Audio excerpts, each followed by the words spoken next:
This is an estimate for a family house. We've used the $300,000 you were saving. What? Wait. Did you already spend that money? Be grateful we used it well. It's your fault for hiding it. Did you guys even check the name on the account? My name is Laura, and I'm a 35-year-old office worker. My husband Mason and I have been married for 2 years. We met at a house party and he was really interested, which started our relationship. After dating for about a year, he proposed, and we got married. During our dating period and even after we got married, Mason was very sweet. I was sure I had married a good man. However, after about a year of marriage, he started to change. At first, he agreed to share the household chores, helping with cleaning and laundry. He wasn't good at cooking, so I did that. We had a fair distribution of household chores. However, he started saying he was tired more often, and he slowed down with his housework. Then he gradually stopped doing his chores altogether. Since I also have a job, if I'm responsible for cooking every day, I hardly have time for cleaning or doing laundry. So I end up doing everything on the weekends. Even though we had agreed to share the chores before, he refuses to help out when I ask him. Ironically, he tells me to do less housework, yet he stubbornly refuses to do any himself. Around this time, he started acting like a dominant husband, insisting on having his own way in everything. His selfish words and actions started to wear me down mentally. Another person who bothers me is my mother-in-law. She has a knack for showing up unannounced at our house, perfectly timed for when I get home. I haven't even prepared the food, and the room isn't properly tidied up. It's really troublesome because she comes over in this state and then walks around the house criticizing me. What's this? How messy. How much are you slacking off in housework? I can't believe you're making Mason live in such a dirty room. You're a failure as a wife. It's really hard being nagged at by my mother-in-law when I come home tired from work. Cleaning and doing laundry are supposed to be Mason's responsibilities. Even when I try to explain the situation, she doesn't listen at all. What are you saying? My son is working, isn't he? He shouldn't have to do housework. Well, I also work. It's different for you, who works half-heartedly. Mason works hard, battling the harsh waves of society. I work really hard too, but no matter what I say, it doesn't seem to get through to her. She was never a reasonable person to talk to in the first place. Anyway, what are you making for dinner today? You have to make sure Mason gets proper nutrition. Well, today I'm making fried chicken, salad, and some soup. That's not enough. Make 2 more dishes. I can't really make that much more after coming home from work. Stop talking back. What kind of upbringing did your parents give you? I was so fed up with being told all these things that I said something confrontational. Isn't it really rude for you to show up unannounced at our house? Didn't your parents teach you basic manners? My mother-in-law's eyes widened with anger. What? Who do you think you are? A daughter-in-law should not be so impertinent. At that moment, when my mother-in-law was screaming, Mason came home. Hi, Mom. I didn't know you were here. Welcome back, Mason. Listen to this. Laura was so mean to me. She really hurt my feelings, my mother-in-law said, pretending to cry. My husband, taking her words seriously, glared at me angrily. Hey, what's going on, Laura? It's not okay to hurt my mom. Wait a minute. She hurt me first, okay? I just stood up for myself. Then my mother-in-law, acting innocent, started crying dramatically. I stayed silent. I was just trying to give Laura some advice about housework, but she got upset and became angry. What? Laura, why are you reacting like this? Wait, are you just going to believe everything she says? There's no way my mom would lie. It's wrong of you to treat her badly when I'm not around. I didn't think you were that kind of person. My husband completely sided with my mother-in-law and wouldn't listen to me at all. As a consequence, you're not eating dinner tonight. Give the food over there to Mom. What? That's not fair. If you get it, either go to your room or leave the house. Mom probably doesn't want to be around you. With those words from my husband, I had no choice but to leave the house. Despite being exhausted, I managed to prepare dinner, but why should I endure such treatment? Feeling deeply upset, I decided to pass the time at a nearby diner. I didn't want to face my mother-in-law, so I stayed there for about 2 hours and returned home late at night. She had already left, which was a relief, but my husband had a lot to say. I'm still not forgiving you. My mom was really upset. She came here to check on us. Feeling like it was pointless to argue with my husband, I reluctantly apologized just to keep the peace. Seeing me comply made him satisfied. Since then, my mother-in-law started dropping by unannounced, criticizing my chores here and there. When my husband came home, she'd say things like, I want to have dinner alone with Mason, and either send me away or they'd go out without touching the food I cooked. My husband always took her side, and a pattern formed where my mother-in-law would start arguments with me for no reason, and I'd end up getting scolded by him. It became so draining and tough on me mentally that I decided to talk to my father-in-law about it. He looked genuinely sorry because he had no idea my mother-in-law was visiting our house so often. "I'm really sorry. I didn't know because she always said she was going out to eat with her friends." "No, it's not your fault. I've been giving her money for meals because she says it's hard for her to socialize with friends." "Didn't you know about this?" "I had no idea." "I see. I'm really sorry." My father-in-law apologized to me several times. I felt relieved because he promised to talk sternly to my mother-in-law. However, just as I started to feel some relief, my mother-in-law visited our house again and started complaining to me. "You're really cowardly, going behind my back to tell my husband about me. I'm just coming to check on you and Mason. It's really disappointing." She said those things angrily, but I couldn't take it anymore. "I heard you've been receiving money from father-in-law every time you visit our house. He said it's for meal expenses, but why haven't we seen any of that money? Are you keeping it all for yourself?" "Tootie, what are you saying? That sounds awful. I use that money to treat Mason when we eat out. But father-in-law said he gives it to you each time. You've eaten at our place several times too, haven't you? What if he knew you were keeping most of it? You're such a troublesome daughter-in-law. Are you trying to make things difficult for me? I'm the one who's troubled here. Please don't come over so often." "Shut up. I'm just visiting my son's house. I'm not here to see you." With that, my mother-in-law flopped down onto the sofa. "I don't want to see your face. I'll be here until Mason comes back, so please go somewhere else." Completely fed up, I didn't want to deal with her anymore. I decided to stay in my room.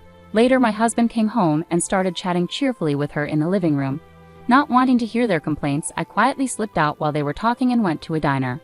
I returned home about 3 hours later. My husband was already asleep, and my mother-in-law had left, so it was peaceful. I went back to my room. That's when I noticed something was wrong. I checked my closet and realized my favorite branded purse was missing. I immediately suspected my mother-in-law. She must have taken the chance to sneak into my room and steal it while I was out. Unbelievable. I talked to my father-in-law right away. He was shocked. "Really? I can't believe she'd do something like that." At first he was skeptical, but when I showed him a photo of when I bought the purse and gave him the serial number I had kept, he agreed to investigate while my mother-in-law was away. "I'm so sorry for my wife's behavior, Laura," he apologized sincerely. We met at a cafe where he returned the purse and apologized repeatedly. "I really don't know what to do about those two. I need to find a way to teach them a lesson." After saying that, my father-in-law seemed to have an idea. I was surprised to hear the plan he proposed. Would it really work? Later, I decided to go along with my father-in-law's plan. As usual, my mother-in-law came to our house and immediately glared at me. "You haven't been stealing anything, have you?" "What do you mean? My purse has been stolen." "Hey, that purse was originally mine." "That's unfortunate. I suspect you're the one who took it." "Why would you think that?" "Humph, because you don't seem to have received a proper education." "Is that so? Should we report it to the police?" "No, there's no need to go that far." My mother-in-law didn't want to involve the police because it would expose her as the thief. But I anticipated she might search through my room again, which was exactly what I was counting on. When my husband came home, I intentionally left the house. I made sure there was nothing valuable in my room and moved all my expensive items to my parents' house. I had already discussed divorce preparations with my parents, so my room only had essential items for daily use. Except for one thing. I returned home earlier than usual on purpose. My mother-in-law was just about to leave, and I noticed she and my husband were exchanging smirks. Seeing their expressions, I realized they had fallen into a trap. It seemed like my father-in-law's plan was working. On the weekend, my mother-in-law visited again. Not wanting to deal with her, I stayed in my room. But then both she and my husband called me out. They had smug looks on their faces. "We didn't think you'd have that much saved up," my mother-in-law said. "What are you talking about?" "Don't act clueless. We're talking about the money in the savings account. You're so stingy, not even telling Mason about it. I generously used it for the family's benefit." "What do you mean?" My husband and mother-in-law started showing some estimates on the table, smirking. "This is an estimate for buying a family house. We used the $300,000 you saved. Why? Did you already spend that money? You should appreciate that we used it wisely. Why would you make such a decision without asking me? It's your fault for keeping it a secret. We used my $50,000 in savings and bought it outright. No interest that way. I can't believe it. Making such a major decision without involving me. Huh, do you think you have a say in this? Of course I do. And starting now, you'll do all the housework like a slave.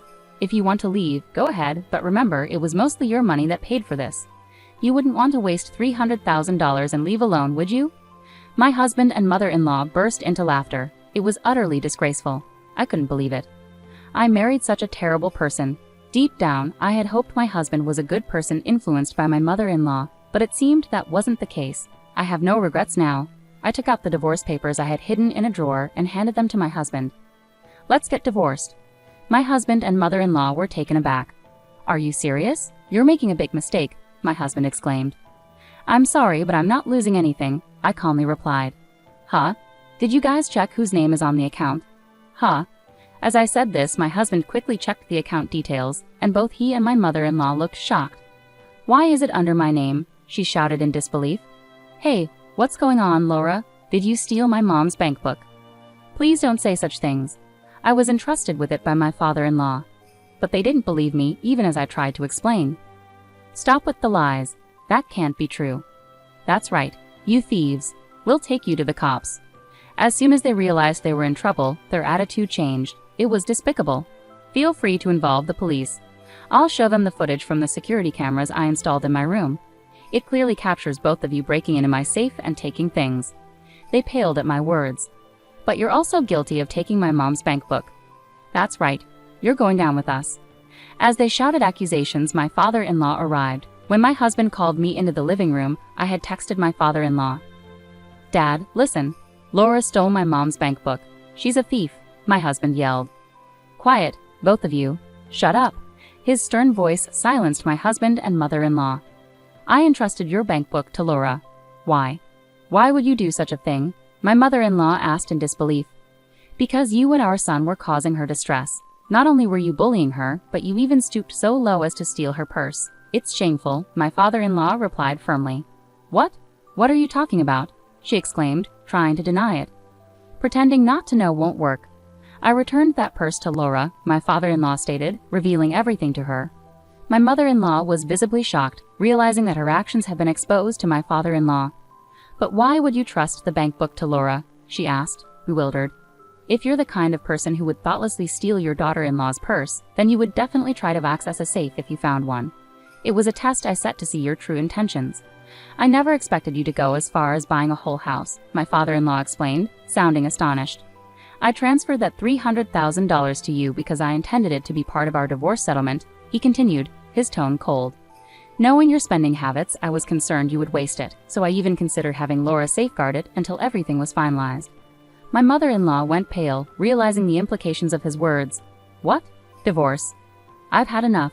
You've gone too far. From now on, you can live however you want on your own. Wait a moment. That means I've used up all the money you gave me in the divorce settlement. That's right, but you brought this upon yourself. I've divided our assets as agreed. I won't give you another penny.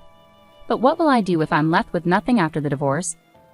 You still have the house, so you'll manage, he replied coldly, ignoring her pleas and handing her the divorce papers. My husband stood there in shock, mouth agape. I handed him the divorce papers as well. Why are you hesitating? Fill it out quickly. Is this really happening? Are we getting divorced too? Absolutely. And just so you know, I will be making claims against you. What?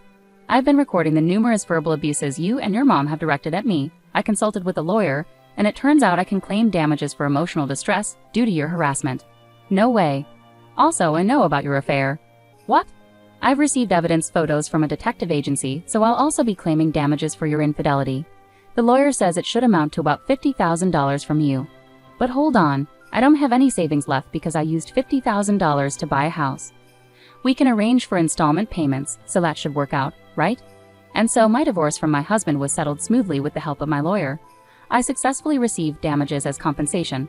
It turned out my father-in-law also parted ways with my mother-in-law. My husband and mother-in-law had hastily used what they mistakenly believed was my money to build a house, depleting all their savings. They considered selling the house later on, but its value had dropped significantly, leading to a substantial loss if they were to sell it. My mother-in-law, not yet eligible for retirement benefits, had to take up part-time work to make ends meet despite living in a grand house.